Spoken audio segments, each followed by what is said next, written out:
好，前段節目呢，我們的來賓都分享了這個2週的停火，大家先不用太樂觀，因為一旦有任何的閃失或是誤判呢，可能戰火又要重啟。不過，相信現在大家最關心的還是荷姆茲海峽這個全球石油能源的要道，究竟什麼時候才能恢復正常哦？因為先前根據伊斯蘭革命衛隊他們公開的一個航行地圖哦，是有明確標記這個避開水雷的路線的。代表呢，他們是在這個航道的一些關鍵要角，真的是有這個埋雷哦，真的有雷的。所以，如果你沒有引水人幫你帶路呢，你想路過，那就是在玩命。然後，另外在這個錢的部分呢，原本伊朗是想跟阿曼來合作收取這個荷姆茲海峽的通行費，結果阿曼的交通部長表態，他們要遵守這個協議的精神哦，不會對通過的船只來收取費用的說法。結果你知道怎麼着？阿曼不收，誰來收？美國來收啊！川普立刻跳出來說，他要來跟伊朗聯合管理荷姆茲海峽，然後一起來收取這個通行費，一起有錢賺，大家一起發大財，龐大這個利益，大家一起來瓜分。你能想象嗎？這兩個勢力前幾天才在互轟，然後現在又想來一起刮這個過路費哦。那也許這個川普的商人思維啊，真的是領先大家一步，我實在是不知道他怎麼想的。不過軍事方面，我想先問酈將軍哦，伊朗對於海峽的控制，我們看到已經不只是象徵性的說我要封鎖，而是真的有布置這個水雷，包括他們的無人機、他們的反艦飛彈、自殺小艇、岸基打擊系統等等的武力追脅。所以如果沒有伊朗的引水人要來領航的話，大家想要過這條航道，是不是真的是難如登天？我想你這句話非常重要哈，伊朗又再次全面封鎖荷姆茲海峽，那昨天才說要開放，今天又再次封鎖哈，所以現在目前我們在這個節目播出的同時，荷姆茲海峽還是牢牢的掌控在伊朗的手上，是沒有辦法通行。那為什麼伊朗又再次封鎖荷姆茲海峽？很明顯，伊朗講的理由就是說，以色列又對黎巴嫩真主黨又發動攻擊哈。那伊朗認為說是黎巴嫩真主黨是在這個所謂的停戰的協議的條件之一，但是以色列去打黎巴嫩真主黨的話，他就要再一次封鎖荷姆茲海峽。那從這個關係我們就可以知道，我認為伊朗跟黎巴嫩真主黨兩個是唇齒相依了。對，如果沒有了伊朗，這個黎巴嫩真主黨可能也會被殲滅。但如果說沒有黎巴嫩真主黨，伊朗就少了一隻牙齒，所以在這種狀況下，彼此之間是絕對唇齒相依。可是我們很明顯看得出來，這次以色列納坦雅胡雖然說他口頭上面這個答應美國說停火，可是事實上在川普第一時間說要這個停火2週的時候，這以色列的反應是2句話，第一句說感到非常的憂慮，第二個是非常的驚訝。可見呢，川普當時要停火，並沒有跟以色列商量過。那如果說是美國自己抽腿走了，剩下單獨以色列，以色列一定認為說是這個，不管是黎巴嫩真主黨啊，或者是伊朗，會加大對他的打擊。因為這次說停火，伊朗並沒有也沒有把以色列包括在裡面哈，純粹他只是跟美國兩者之間的事情。所以說，以色列當然也看準這個時機，要把美國重新再拖回戰場上。他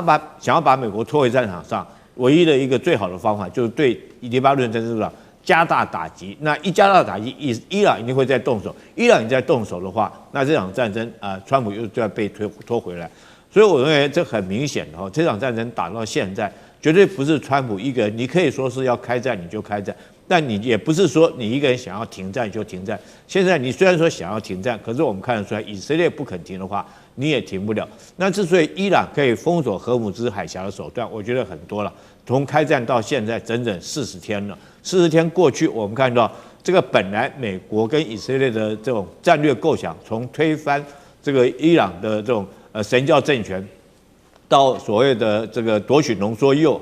到限制它的這種導彈發射的距離，到後來只剩下說是為了開放荷姆茲海峽。可是整整40天過去了，我們看到美國對於這個戰略目標來講，到現在是這個毫無辦法，一點成就也沒有。不但他沒有辦法開放荷姆茲海峽，我們看到伊朗3不5時的對着他的林肯號航母戰鬥群，還有他的迪里波里號發射所謂的巡弋導彈、對艦的巡弋導彈，或者是彈道導彈，逼退這個林肯號跟迪里波里號。如果說連美軍自己的迪里波里號或者航母戰鬥群都沒有辦法靠近，我講的只是靠近都沒辦法靠近，那你怎麼可能去開放荷姆茲海峽？所以我認為到現在為止，荷姆茲海峽這張王牌還是牢牢掌握在伊朗的手上。那後續我想說，其他各國可能也感受到了，不管日本、韓國或者是北約的这些歐盟的這些国家，都已經感到石油这個能源危機對他們所造成的衝擊。所以我想後續來講的話，難怪哈，包括法國總統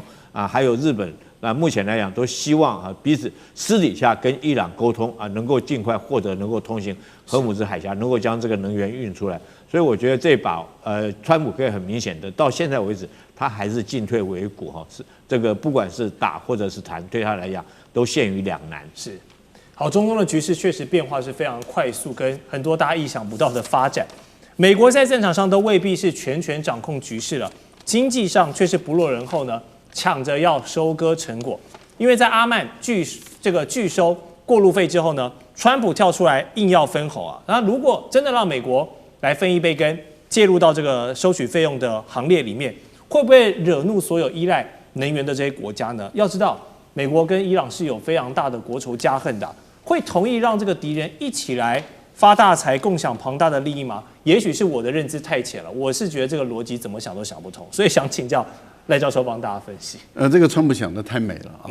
怎麼可能呢？啊，那難道以後就是美國跟美國的陸軍啊，美國的軍隊好了，然後跟這個革命衛隊兩個人就站在這個海峽這邊，然後呢船只過來以後就開始收費了，收費以後呢，旁邊有個財務官，他就在那邊做賬。做完賬以後呢，最後等到要交班了，例如說5點鐘要換班了，然後我們要做個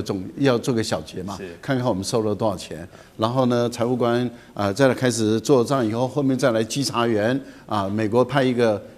這個伊朗派一個，兩個人這邊見證的情形下，雙方簽字說啊好，到我這邊收了多少錢，然後你分多少，我分多少，然後我們一起下班了5點了，那我們去旁邊的酒店喝杯小酒吧，有可能嗎？笑死人嘛，從來不可能的事情嘛。所以川普講的這種是鬼話，是不要把它當這一回事，這是一個笑話啊。他做的夢做的美，但是我們話說回來，伊朗從來沒有一個字，從頭到尾到現在沒有一個字說開放荷爾木茲海峽，一個字都沒說過。他只說是控制性的通行，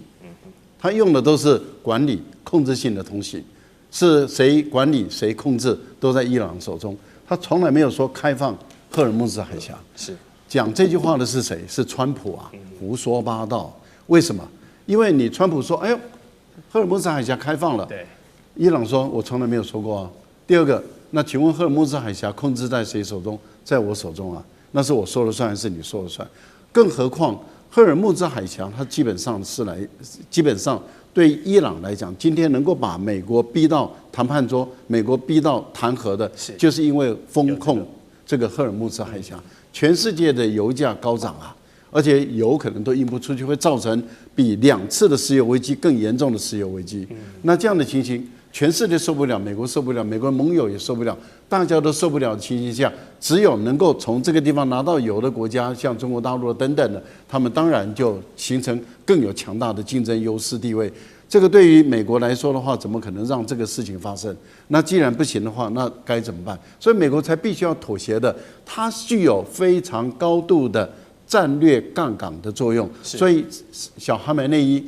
給了伊朗的人的一封信，講得很明白。第一個就是要繼續抗戰到底，第二個就是控制荷爾木茲海峽，這是戰略槓桿，絕對要牢牢的掌握在手中，不能放掉。你想，最高領導人放了這個訊息，怎麼可能說這個伊朗還跟你分錢？然後這個是想得美，而且還怎麼可能把你這個作為談判的要件都想得太美？我個人認為，荷爾木茲海峽什麼時候打通，完全開放不收錢，戰爭結束，美國撤出中東，這個時候就不會再收錢了。因為戰爭結束，美國軍隊撤出中東，如果今天伊朗再收錢，連中國大陸跟俄羅斯都會跳下來說，哎，這個是違反國際法的。所以我認為伊朗在那個時候就不會再收錢。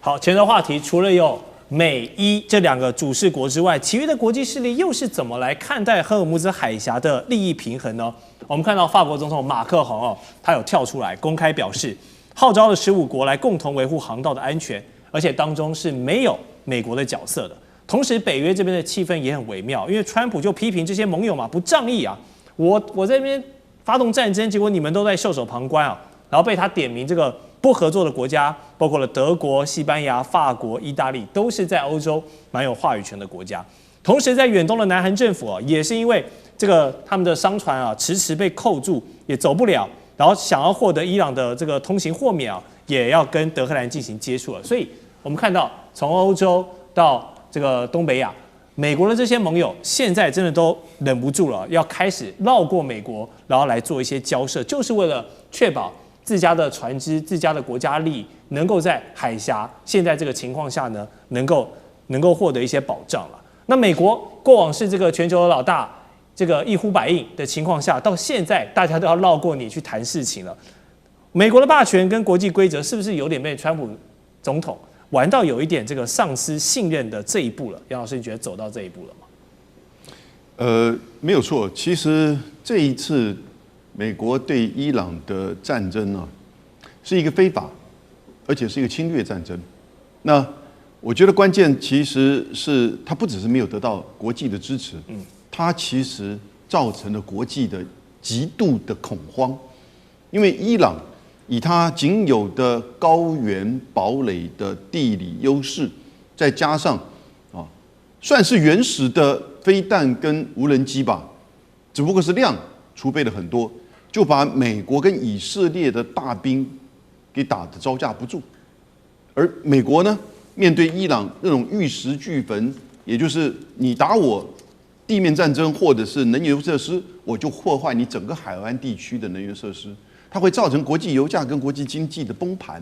美國沒有辦法負擔這樣子的一個代價，全世界所有的國家也都面臨這樣一個問題。所以到後來，美國的軍事層面也呈現出這種就是它嚴重的問題，不只是在這個所謂的領導指揮，他也在你看的軍事層面，那個 F-15E 的飛行員面臨到搶救雷恩大兵的這種救援，結果也掉了好幾架飛機，所以美國的軍事受到嚴重的考驗。這是美國的1956年的蘇伊士運河戰爭的經驗，也就是美國的軍事霸權現在開始面臨到一大挑戰。另外，這也是石油美元的完美風暴，各位在戰爭之前中國大陸的人民幣支付系統每天大概是6000億人民幣，結果到了4月份呢，來到了1倍，1兆2000億以上的人民幣每天的交易額。那所以當然並不代表石油美元的立即的衰退，可是當你走向了更進一步的以電力為主的交易的時候呢，我覺得在今天大家也都面臨到要去調整所謂的能源結構，對，也就要降低天然氣跟能源燒煤在電裡所佔的比例，所以將來你看風電、核能都一定會提升，而這一些呢，中國大陸在相關的這些電力人民幣的計算上有更大的優勢，所以我覺得美國在這個過程當中，它不只在軍事層面，它也在整個外交層面，它更在整個美國的美元霸權的層面就產生了一個完美的風暴。是，好，謝謝楊老師的分析。剛才有幫我們提到這個石油美元現在面臨一些挑戰的話題，待會回來我們就要告訴你，現在石油人民幣還有電力人民幣這樣的能源大生意，中國大陸做了哪一些精妙的布局？還有剛才揚言這個話說的有點太重，說要毀滅伊朗文明的這個川普總統如今在美國國內也是樹敵無數，就連共和黨人自己都看不下去，要跟他切割。更多的國際話題，我們待會回來。地缘政治、美中之爭、戰略價值、強權崛起、小國生存。